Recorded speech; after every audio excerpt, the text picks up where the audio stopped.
everybody, it's your girl here, Brianna Cologne, and yes, we are here for another podcast episode, baby. Your money, nope, I gotta get it right. Your life, your money, don't even know the name of my show. Welcome, guys. Thanks for listening wherever you are. Thanks for watching wherever you are. We are here today with another family member from the Integrity Financial family. Her name is Miss Kisha. Say hi to the people. Hi, everybody. Yes, I asked Kisha if she would be so gracious enough to come and join me today and hang so that we can talk about her journey in the last, what did we say, February? It hadn't even been a year, so about 10 months roughly, something like that. 8 months? 8 months. Right. I don't do math on Friday nights, apparently. Yeah, 8 months. We'll put it in Excel. We'll tell us how many months. Right. So about 8 months or so. And so we really want to just talk about what has happened with her transformation as far as her finances, where she's still on the journey. We're still working together and doing some things, but I wanted her to just come and share some of the things that has happened, some of the things that God is doing in her life. It's just been amazing. But I want to start with the beginning. Beginning meaning when you were little. Like, did you grow up learning about money? Did mom or dad teach you anything about money, how to save, how to have a budget, how to manage, invest, anything? When I was an itty bitty baby. No. Itty bitty. Came out the womb learning how to save. No. So I grew up in a household that we were taught the value of money. We were taught that you had to work for the things that you wanted in life. We grew up in a household where we weren't rewarded for doing chores. We weren't given an allowance. Those chores were things that you did because you live in the house. Well, you know what I'm saying? Well, that for all three of my kids. They're grown now, but they didn't want to hear that back then. But if there were things that you wanted, you know, you could work towards those things. Right. We always had bank accounts as kids. Okay. When we would get birthday money, Christmas money, whatever. Did you spend yours, or how were you? Do you recall how you were with yours? Or were there rules on what you could use the money for? Yeah, there were rules, but it wasn't like we were ever just given the opportunity to access that money. Okay. You know what I'm saying? But we grew up learning the value of money. But we weren't a family where you turned 16 and you got a car. Or anything like that. We were taught, we were expected to do well in school, do well enough in school to get good grades, to be able to go to college. But then we weren't just handed money to go to college either. Okay. So we were expected to get there, and then we were expected to figure out how to pay for it if we wanted to go. Scholarships, I hear that. Loans, grants, whatever it was. You mean they made you learn financial responsibility? Absolutely. What? I mean, that's the way I look at it. Get out of town. I look at it as financial responsibility, but this generation now, they're like, what do you mean you're not going to get your kid a car? And I'm like, what? No one got me a car. Right. So, and it's not because no one got me a car, but it just, to me, it taught you a lot about working for what you want. Right. Wow. How beautiful. Beautiful. Yeah. So that was, but I mean, there were never any like sit down conversations like this is how you do a budget or whatever, even though my dad was very much into, he was a businessman. So I'm sure he had a budget. Him and my mom had a budget. But it wasn't certainly wasn't something we learned in school. Absolutely not, which I think is a shame. So, you know, it was just kind of, it was there in the background. Gotcha. So you were saying, you know, mom and dad, you know, made sure that you learned some level of financial responsibility. Yes. And allowed you to kind of make some decisions because you had to figure out, you know, how you going to school, how you get in the car, how you doing all these things. Yes. How did that affect you going into adulthood in the way that you manage money as a young adult? Well, this is where it gets fun because, just a little backstory, just so people will understand. So I decided I did not want to go to college. Okay. Actually, I did go to college for a semester, and I was like, no way, I'm going back home. You did a trial. I did a trial, and I failed. Hey, well, I'm sure you were not the only one. I wasn't mature enough. I really wasn't mature enough to go away to school for sure. Okay. I just wasn't ready. Yeah, and that matters.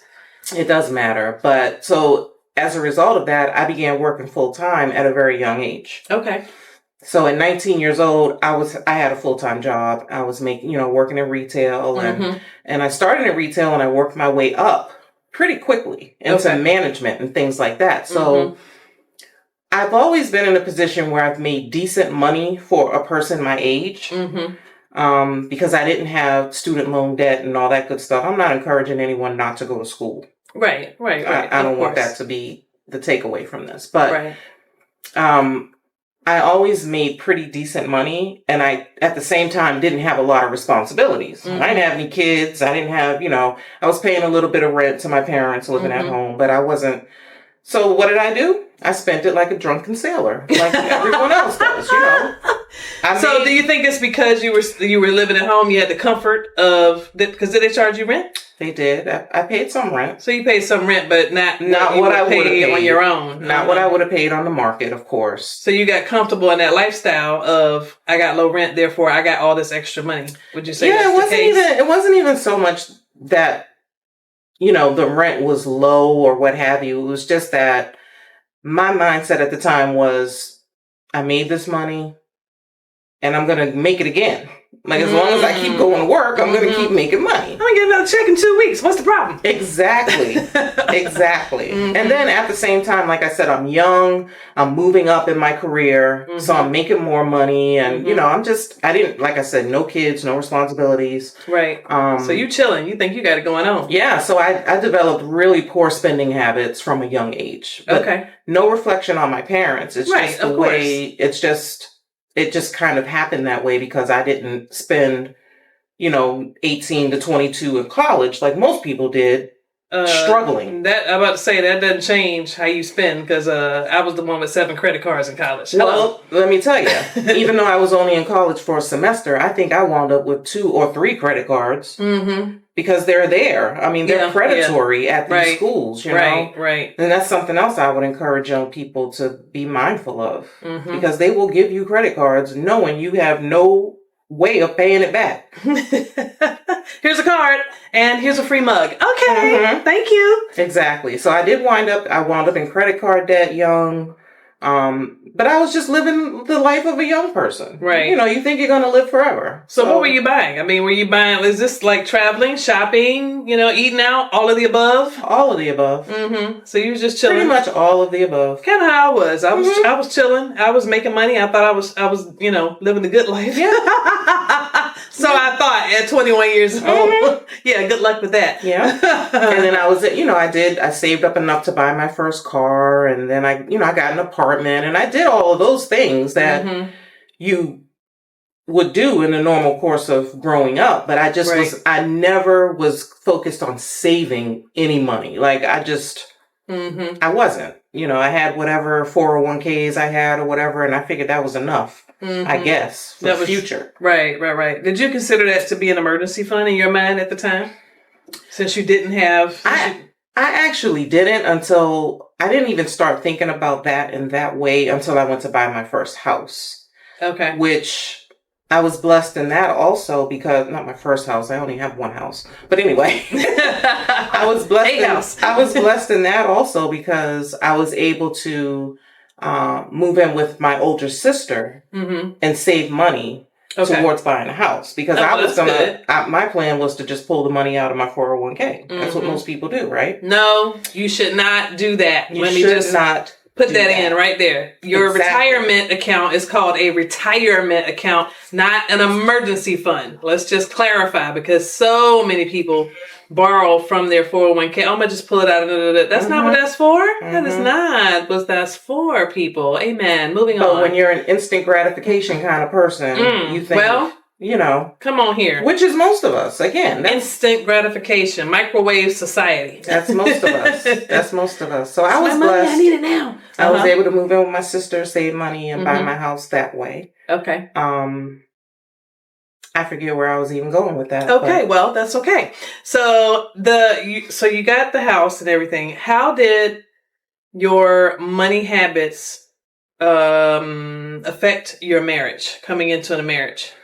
Well, or did you marry someone who had good money habits? No, I have to back up on that though. So I bought my house. I was not married when I bought my house. I bought my house on my own, and my spending habits for the most part didn't change when I bought a house. They got worse.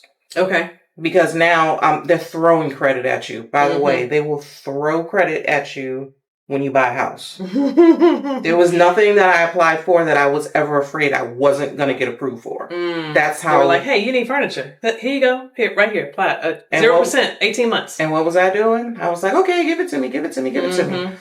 So what did I do? I wound up in all this credit card debt again. But again, in my mind, I'm thinking I'm, 40 years old, 30, whatever years old, and there's plenty of time to pay it back. I'll just pay it back. As long as I make my minimum payments, I can keep using them, and just the whole cycle. I wonder how many people have that mentality of, well, as long as I keep making the minimum payments, I'm good. They getting their money, I got my money, we all good. Everybody got paid. It's a good day. Absolutely. That is a wrong day to have. The wrong day.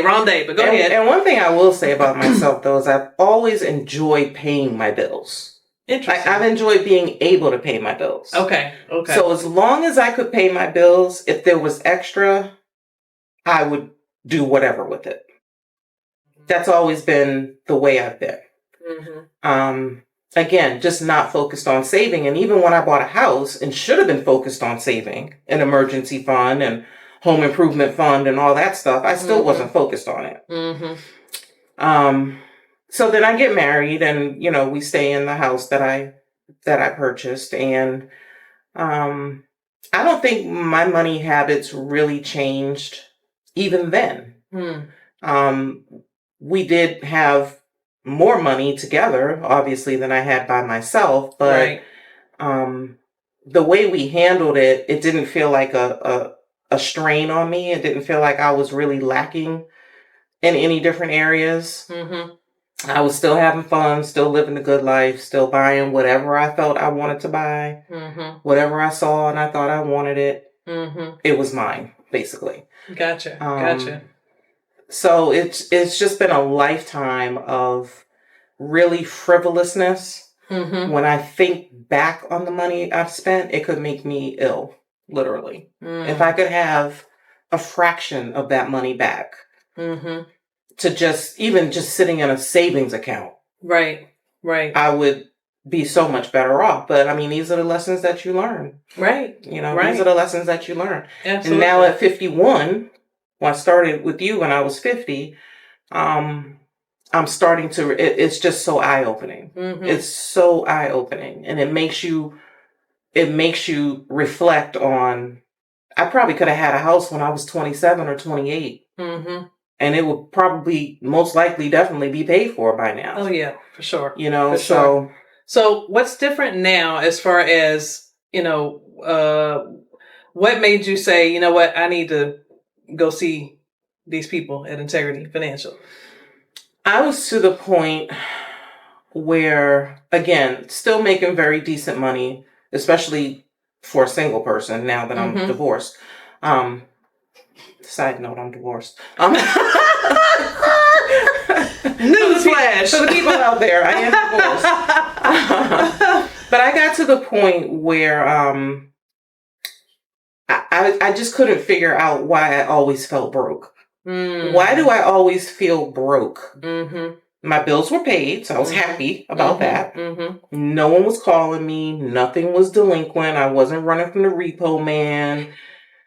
I wasn't in any kind of distress, but I felt like something's just not right. I make too much money to not ever have any. Can I tell you that is most of our clients that come in the door? I mean, we get some clients that are, doing well and they want their money, they just need a little more organization to their money. But we have the majority of people are people who say that exact thing of, I make good money, but I don't have enough to show for it. What have I been doing? I'm not doing some stuff right. I need to get all of that snatched up. That's so true. I couldn't figure it out. I mean, I knew what I was spending it on, but it's still I wasn't able to correct it myself. And I knew certain strategies and I tried to implement them, but sometimes you just don't have the discipline, the accountability. I look at this as an accountability thing when I meet with you.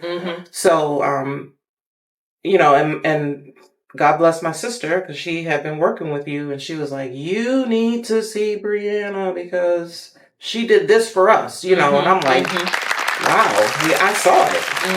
I saw it happening, but I didn't know that it was somebody behind it. Right. I'm like, wow, they're doing so much better. Her and her husband. I'm like, wow, they're doing great. I wonder, but I didn't know they were working with anybody. And when she divulged that to me, it still took me a few months to pull the trigger because I was embarrassed at that point. So let me double click on that right there, because that's a common thing too, that people feel like they're the only one in their situation. So it's embarrassing to talk about it. But I think the thing that we have to keep in mind is, how bad do we want to be better? Do we want to be better more than we want to stay stuck feeling embarrassed?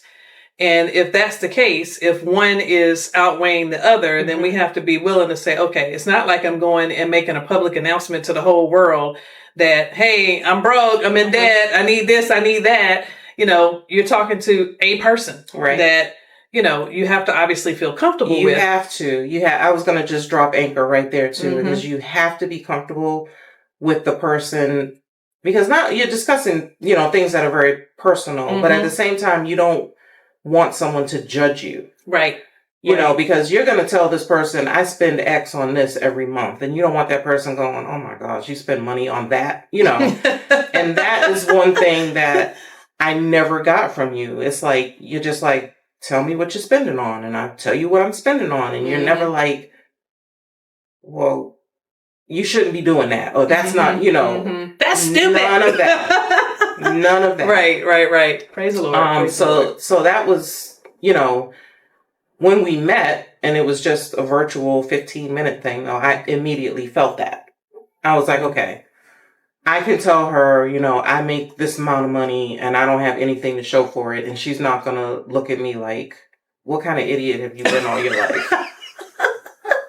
Because that's how I felt coming into it. I was like, I'm going to look like an idiot. Like, when I literally say, this is my salary, and you literally say, well, how much do you have saved? And those numbers are so far apart. Right. You are. It's embarrassing. It's hard to take the first step.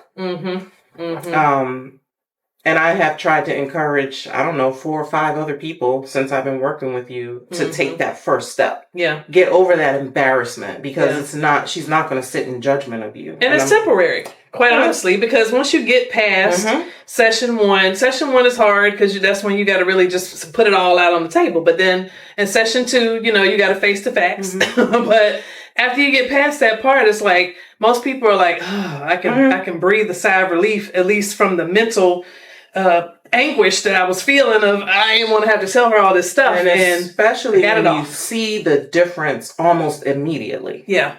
So for me, it was eye-opening just doing the 2-month expense thing. Like just putting on paper what you spent every single cent on for the last 2 months will make most people's eyes bug out of their head. Because you don't realize, you have no idea what you're spending money on unless you do that. Right. Unless you're doing that, which the average person is not. It's too many that are not. It's not. And it's the swipe mentality, And that strategy, the first thing that helped me so much, and I tell people this, is pulling out that cash and not swiping everything. It makes a huge difference, and it's such a small thing, and anyone can do it. Yep. Cash and carry, baby. I should have pulled some money out so I could been like, right at that moment. I got cash right now in my purse, because I do what I ask other people to do. I'm doing it too. My husband does it too. We are a united front on that. We both pull out. Well, I pull out the cash for us, but that's okay. One person. That's how it works in a marriage. Like we don't both need to go to the bank. One person go to the bank and get it out for both of us. That's how it works. That's true. So, but the bottom line is cash and carry. Cash and carry. You can't go over what's in your hand. You sure can. When it causes you to think about the things that you're going to spend too. That part. Because you actually physically see the money in your hand. Right. It causes you to be a whole lot more mindful. A whole lot more mindful.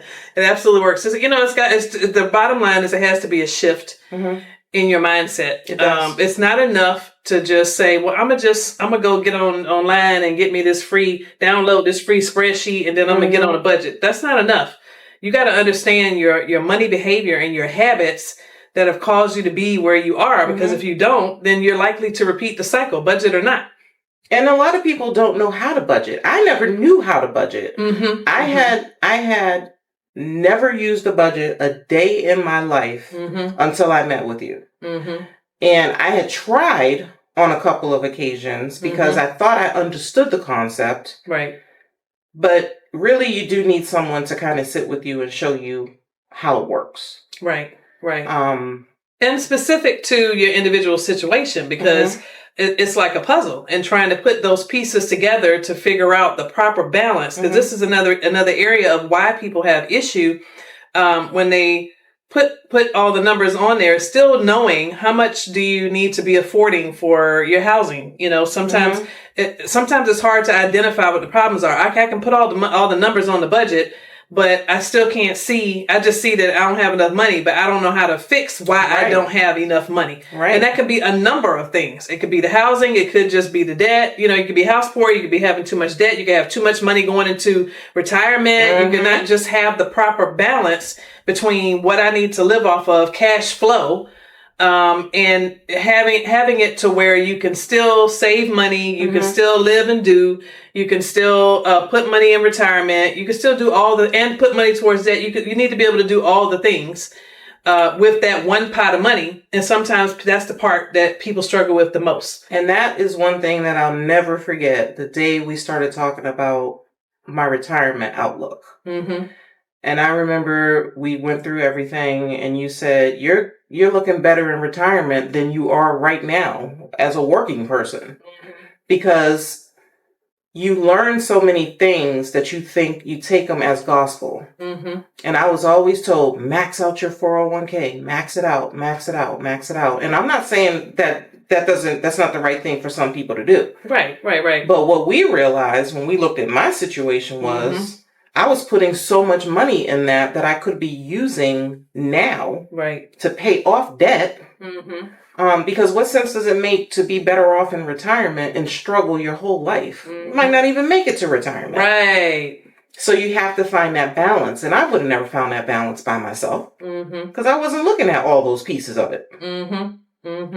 Right. I would have been in retirement living a good life, and I would have been like, I struggled my whole life. For what? I mean, there's a balance. You can do both. Yeah. And still save and still pay off debt and, all these things. I think a lot of people look at a budget and they say, these are the bills I need to pay. These are the groceries and the gas I need. But they're not budgeting for their savings. They're not budgeting for trips, things like that. And you helped me from February to get my money together to go to Vegas last week. Yes, absolutely. I think sometimes people may have the fear of, I'm not gonna be able to do nothing. If I go see a financial person, they're gonna tell me I can't spend no money. Now, don't get me wrong, we do have some that have to tighten up real tight. Like, hey, look, it's gonna be a tight ride for a minute, but if you do these things, I promise you, it will be better on the other side. So it's always going to be situational. There is no cookie cutter method when it comes to a person's financial plan, because it depends how much money you make, how much debt you have, just so many things. But the bottom line is, if you're older, if you're like 40 and up, do you want to retire with debt or you want to retire without debt? Which one you want? So you best get a financial plan.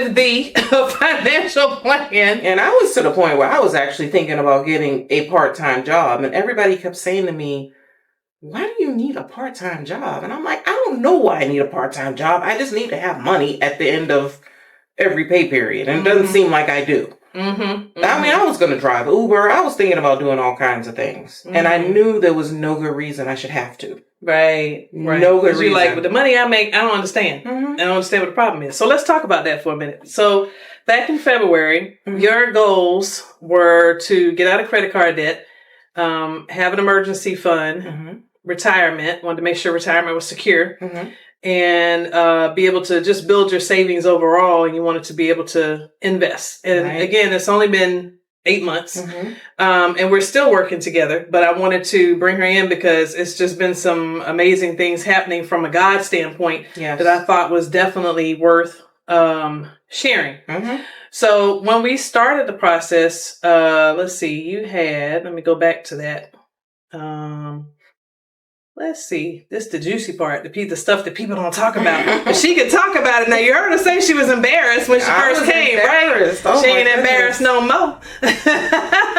So anyway, so we are still working through and still paying off debt. However, she is in such a better financial position in 8 short months. Now, you were also, I also had in my notes, because you were...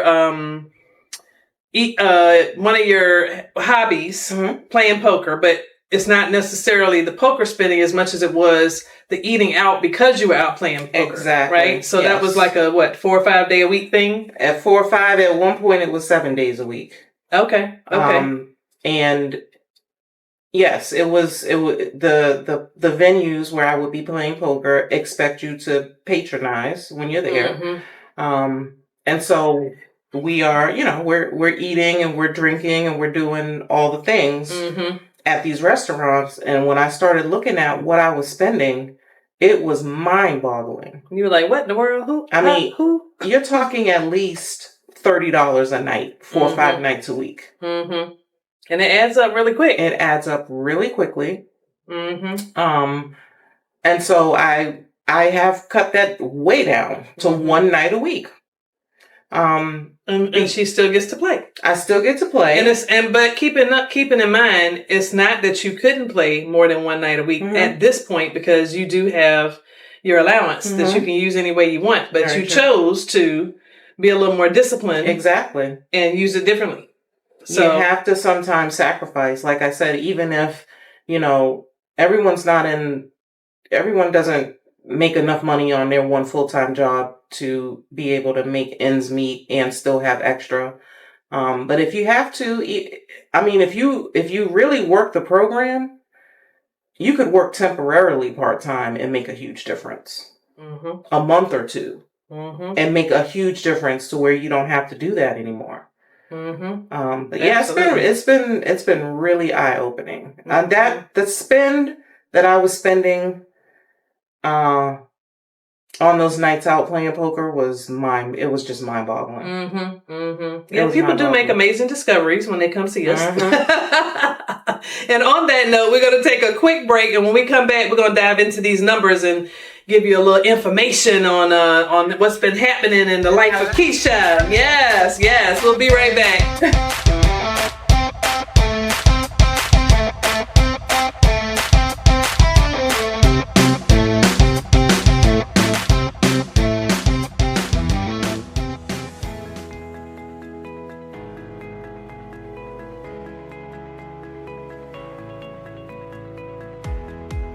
Hi, my name is Anita Williams, and I want to tell you a little bit about me and my husband Bruce's experience with Integrity Financial.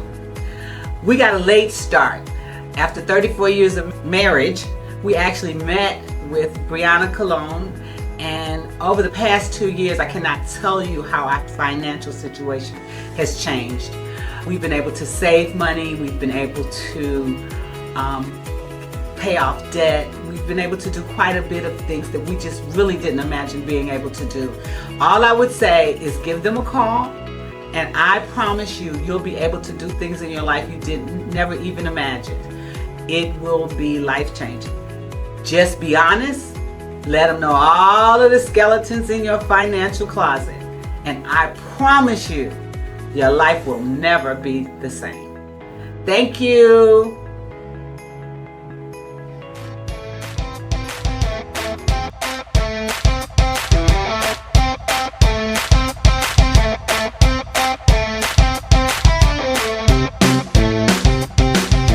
And we're back. If you just, I can't say if you're just tuning in because you'd have been watching the whole thing. You just came back from this commercial. But nevertheless, thank you so much, whether you're watching or whether you're listening. Thank you for joining us for another podcast episode, Your Life, Your Money. I'm here, as we mentioned earlier, with Kisha, another member of our Integrity Financial family. And we've been talking about her money life, if you will, growing up until adulthood and and even including in the marriage and how her money habits were before. And so now we want to kind of get into the numbers a little bit. And when I pulled up the spreadsheet, we were just kind of talking during the break about one of your habits when you first started with us was the gaming. If you want to talk a little bit about that. Yeah, so I was playing lottery, I was going to the casino, I was just doing whatever I wanted to do. You had a good time. I called it gaming, yeah. Yeah, so the whole label was gaming, but it was lottery and it was just casino or whatever. So when we were looking at that, when she did her numbers, it was $528 that you were spending at that time in one month on just that, not counting eating out or shopping or all the other things, but just that little piece alone. And quite honestly, I'm sure you're not alone for others that have been in that space of they like to gamble or like to buy lottery tickets. Some of them probably don't even know how much they're spending in a given month. Might be spending way more. They probably are, because I was not aware. And it was eye-opening. And it was one of those things where I felt like I didn't even want to put it on paper, because I'm like, at this point, I'm still getting to know her. Is she going to judge me because I'm, gambling? So again, you have to come into it with the notion that whatever it is that you want to do, you can do. It's not for her or anyone on her team to tell you that you can't do it, but you just have to make space for it. Right. There's not space for everything. And so I'm proud to report that I am not doing that anymore. And haven't been all year. Yes. Again, it's just one of the sacrifices that I chose to make. Yes. Give me 5 on that. That's what's up. Yeah, because when I get serious about something, I get serious about it.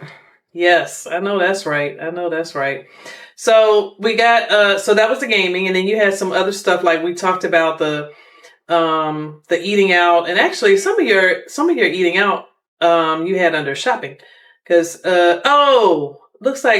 something happened with the category or something. I don't know. Okay, that was the eating out category. Okay, so the eating out was around $549. Was that combination of? No, it looks like mostly you. That was mostly lunch and out at night. That's easy for some people that are listening who maybe their thing is not the eating out, would be like, you spent $549 on just you? Yes. But everybody has their thing, if you will. There's always something that we're more passionate about in one area or another, where we tend to spend more money in a particular area. For some people, it's travel. They spend more than money goes on travel. For some, it's the gambling, like you said. For some, it's shopping.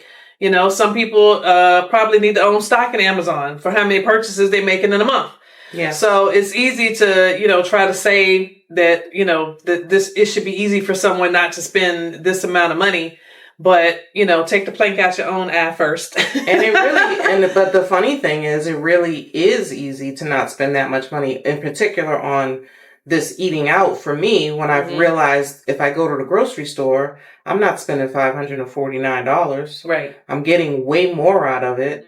My biggest challenge with grocery shopping was not buying so much food that it spoils. Right. Exactly. Could you just go ahead and eat the food? Yeah. Eat the food, cook the food, all of that. You're right, because you only had 2, for that particular month that we looked at, you only had 2 grocery store transactions compared to over half the month on food transactions. Absolutely. So, but look how far you've come, praise the Lord. You've already ditched the gaming piece, which is really a blessing. And of course, now, if she's on a budget, of course, so we have trimmed that down to where she has a personal allowance per pay period, so she can do whatever she wants with those funds. What is your allowance now? 300, 350, something like that? I think it's 400 now. Oh, is it? Okay. I think it might be 350. 350 or 400 per pay period is what you have. Now, again, this is not a hard and fast number. So keep in mind, this is based on her income, her specific budget. Everybody's is different. We have some clients, they can only afford to spend $100 on themselves. It is what it is based on the budget. And for some, it's $500, maybe it's $1,000. So it really just depends on where a person is, their income, the debts, all the things have to be taken into consideration. Because, I have to say that because some people who maybe are at an even higher level financially might be like, "Ooh, $350, that's it." Or some people that might think that's too much. It's all relative. Yeah. Right. So it's all relative and it's all temporary. Right. Because you can adjust. You have to adjust at different times. Right. There are times when I don't pull out the whole 400. I won't pull the whole 400 out because I just don't want to have it all out at one time. And then sometimes I may not use. I might pull out 300 and not use the other 100, and then I can rebudget that to something else or towards savings. So you really start to learn how to move things around when you need to. Yep. Exactly. And just because you have a personal allowance doesn't mean you have to spend every dime of it. Come on. That's right. That's right. Absolutely. So when we first started this process, you had about about 1,300 in cash flow after all the bills were paid, but before we allocated for money for yourself, extra money towards paying off bills, money towards savings, just with the basic bills. You had about $1,400 left when we started. And then, of course, we had to start allocating from that to, make sure you had some money to live off of a little bit, a little something, money for groceries, money for gas, money for savings, etc. And so we were able to do all that. Now, we did do several different strategies within her particular financial plan. So, because you had about 7 debts, including the mortgage. And some of them were high interest credit cards. So very high. She said they weren't just high, they were very high. So we opted to consolidate some of those into one 0% interest card for 21 months. 21 months. Because if you're doing less than 21 months, you need a different card. 21 months. So, and as a side note, Wells Fargo and Citi Simplicity are the two cards that I'm aware of that have 21 months, 0% interest. There are plenty of cards that offer 12 months, 18 months, and so forth. But as of the date of this recording, and I am not a spokesperson for Wells Fargo or Citi Simplicity, just putting that out there. They did not pay me to endorse or any of the thing of the sort. But 0% interest is what they're currently offering, again, as of the date of this recording. So anyway, and I'm not necessarily advising for people to do that because, again, it's an individual situation and scenario. Because for some, if they go and consolidate their debts into a 0% and you don't have the discipline and you haven't ditched your money habits, then you still could end up right back in debt on the same cards you just paid off. So I'm not endorsing that as a general public answer to someone's situation. It's really just more informing you about some of the things that are out there. But specific for your situation, we did recommend that. And so that particular strategy worked well, along with several other things that we, allocated and went through, with your budget and with the retirement, like you mentioned. So we've been able to, since the time we've started, we've eliminated 2 debts. And we've been boosting up the savings. Yes. And we've been moving quite a few things around, quite honestly. But we also freed up cash flow. And I'm gonna tell you, when our clients, we've had several instances and stories. I wish I could gather all the people who have had these testimonies in one room. What an awesome time of ministry it would be. But we have had so many stories and testimonies of not only about how people's lives have changed financially, but I'm talking about what God is doing in their life from a financial standpoint. And I believe we're not here to take credit for that. It's really them making the steps to become good stewards over their money, over the money that God blessed them with, because it's not theirs, it's not our money, it's God's money. But because they are making the steps to become better stewards, I believe that God is like, okay, now I can bless you with that thing. Now I can answer that prayer that you've been praying, because now I know you can handle the thing that I'm trying to bless you with. And so in Kisha's case, I'm going to let her go ahead and tell her own story on what had happened, on how God just moved in the midst of your life. I really want to tell it, but I'm going to let her tell it because it's so exciting. But go ahead. Yeah, it was really mind-blowing. It had to be God, because I'm sitting at my desk one day and I get a phone call from someone saying, I need to talk to you. I have a job opportunity for you. And I'm like, huh? I'm not looking for a job. I'm not on any websites. My I ain't put in never application. No application, anything. And he said, well, word of mouth is telling me that I need to talk to you. And I said, okay, well, I'm always willing to talk to somebody. Mm-hmm. But one of my goals at the beginning of this that I had even expressed to Brianna was I was going to retire from my job that I had at the time. It was in the notes. I've been here 18 years. I plan to retire at this job. That's absolutely right. I was not even considering switching jobs at 50 years old. But God. Mm-hmm. Oh, my goodness. You know, it literally fell into my lap. It literally fell into my lap. And it was everything that you could hope for, because if you're going to leave your job of 18 years, you want to have certain assurances. And I laid everything out that it would take for me to make the move. And it didn't even take 24 hours for me to get the job. Wow. And when I tell you, it was just a blessing. It was an increase in salary. I kept all of my benefits.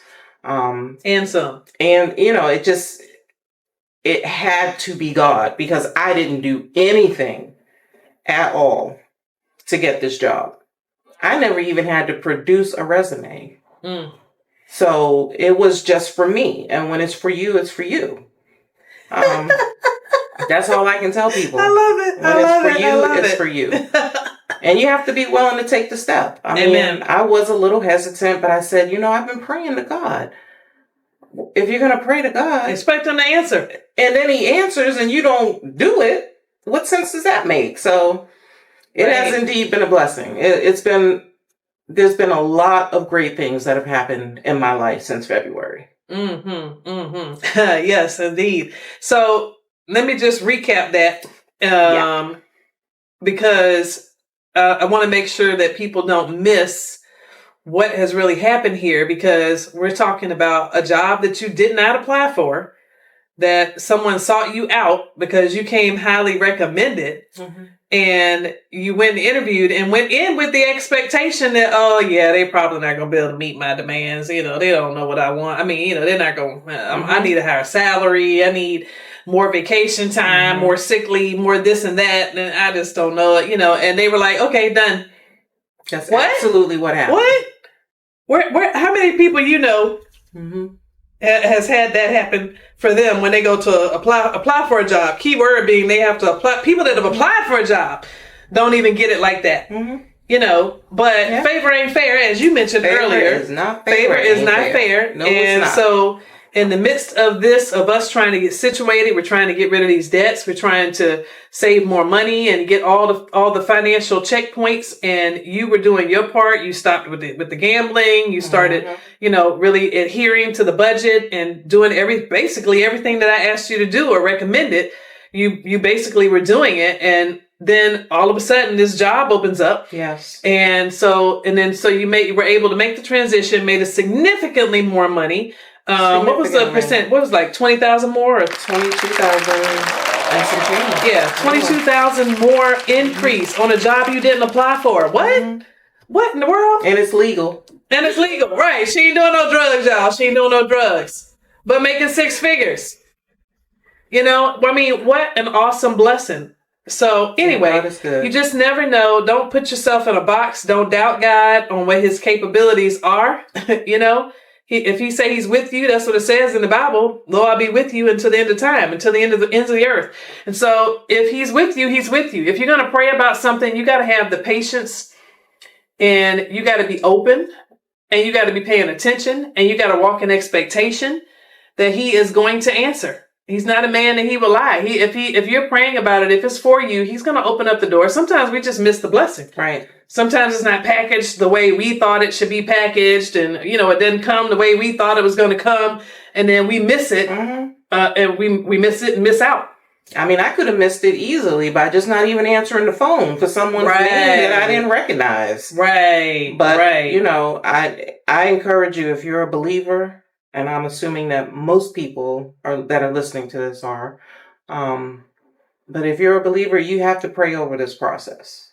You really do have to pray over this process every step of the way.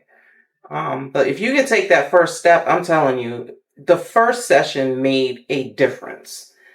And the second session made even a bigger difference, because once I had a budget in front of me, which was something I just never had. I was like, oh, wow, this is how adults live. Not that this is how adults live. This is how adults live. Oh my goodness. So I had to stop spending money like a drunken sailor. It's just that simple. You know? That part right there. Yeah. So now, earlier I mentioned, I think I said you had about a $1,300 or $1,400, $1,300 I think it was, surplus when we started, but it's not like you had all $1,300 of that, because that was before applying money for debts and for yourself and for, other things, savings, etc. Now, where we are, we've been dropping $2,500 extra on a credit card, paying that sucker down. Okay. Bless the Lord. Yes, while still putting money into savings, while still putting money into a travel savings, while still putting money into retirement. Retirement is going to be secure. All of that. And so, but look at the increase in just a short 8 months. Yes. Of a transition from feeling broke to now putting $2,500 extra on a credit card. What? And loving watching the balance go down. I mean, loving it. We're going to knock that sucker out. And the next day going to look and see that the balance has gone down. Yes. That's exciting. Next year, this time, I'll have... You'll be in a whole nother space. I'll be in a whole nother space. I'll be doing season 3. That's right. Come on. Season 3. Absolutely. I mean, yeah, this transition, like I said, has really been amazing. She's got goal dates in here, and, we've marked. I always have my clients pick a celebration color.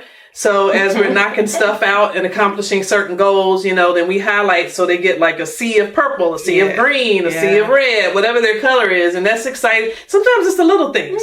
Just to see, like, ooh, look at all that. Look at all this purple. Her color is purple. So I'm looking at all this purple on the screen. Like, that's exciting. You're like, ooh, look what I did. It's a major accomplishment on her part. So she is on track that, she will not be walking into retirement with any debt. None. Zip, zero, zilch. Okay? At a time when I didn't even know if I'd be able to retire. I thought I was going to have to work forever. I thought I was literally going to have to work well into my 70s to pay off debt. Yep. And a lot of people... and that's depressing. Right. So it does something for your mental health as well. We might as well throw that in while we're here. That's right. Because your mental health really does suffer when you are thinking about never being able to retire. Mm-hmm. No one wants to do that. Absolutely. So I'm going back to my notes because I want to look and see. Well, maybe you remember. I mean, you should. It's your retirement. What age you said you wanted to retire? I wanted to look back to see what you tell me originally. I think I was saying I wanted to retire at 65, but then full retirement age for Social Security is not until 67. Mm-hmm. So I was willing and prepared to work until 67. I still am. Mm-hmm.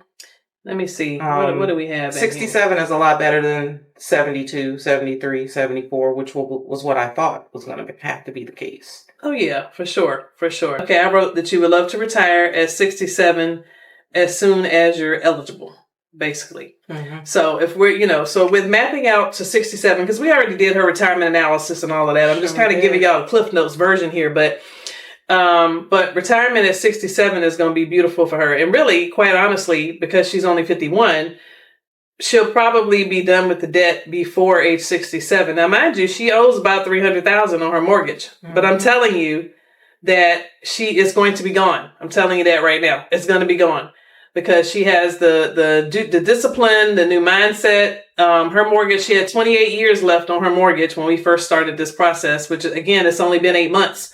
So she still has 28 years left on the mortgage. But I'm telling you right now that we probably will have this mortgage done probably within the next 10 years. 15 would be a stretch, but 15 max, but probably in the next 10. But we'll see. We'll see. I haven't strategized that part yet, but we will. And I know based on other clients in similar situations that we have been able to take what they thought was going to be 26 years of mortgage payments and got that down to like 7 years. And they're not eating peanut butter and jelly and crackers. Like they're still living, they're still traveling, they're still doing. It's the same pot of money. It's just about how you allocate the funds to be able to get a desired result. And we still don't know what God's going to do. And we still don't know what God's going to do in between now and then. You know, God could do anything. It's just, anyway. I know she's got a flight to catch in the morning, so I'm going to have to wrap this up. As much as I'm enjoying talking about where she is, I'm so excited for her, like it's my own money. I'm excited too, and I hope more people, you know, take that step, because it really is, you know, ever since I mentioned mental health a minute ago, and I hadn't even really thought about that place that I was in from a mental health standpoint before I started this. And it wasn't a good place. It wasn't. It was just like, what am I working for? I'm just working to, of course, these are all problems that I caused myself. So we have to take accountability for that. But it has done wonders for my mental health. Wonders. Just not having to worry about money. Even the trip that I took last week. I took the same trip last year this time. But last year this time was not the same trip as this year. Because this year I had planned for it. I had budgeted for it. So I knew the money that I was taking on this trip was already accounted for. It wasn't coming out of something else that needed to be paid. So I can't say enough good things about it. Next we're going to talk about how to travel free. Ooh. Or close to free. That's our next phase. Yes. So I don't, you know, I can't throw that at clients in the beginning when they're trying to get disciplined and learn how to manage the money and all that stuff. But then later, once they kind of track it and they're doing all the things and they're able to manage well and you know, continue with their financial plan, then they're ready for that next phase of, okay, how do I master these travel strategies so I can spend less, I can maximize on my rewards, I can spend less money on hotels, spend less money on flights, take the $11 flights, and you know, all kind of craziness. And not on Spirit. Come on here, not on Spirit. I like Spirit, by the way. Spirit, don't sue me. I like Spirit. In fact, I was just on a Spirit flight last week, coming from Atlanta. Now that I think about it, so they actually have their purpose. They have their place. They do, and they have actually stepped up. At least in the front seats now are almost like a first class. They kind of changed it around on how they do that. I tested that out. So, so yeah, they did change some things. I will say that. But anyway, thank you guys so much for tuning in today. Please like, share, subscribe, all of that. And until next time, be blessed.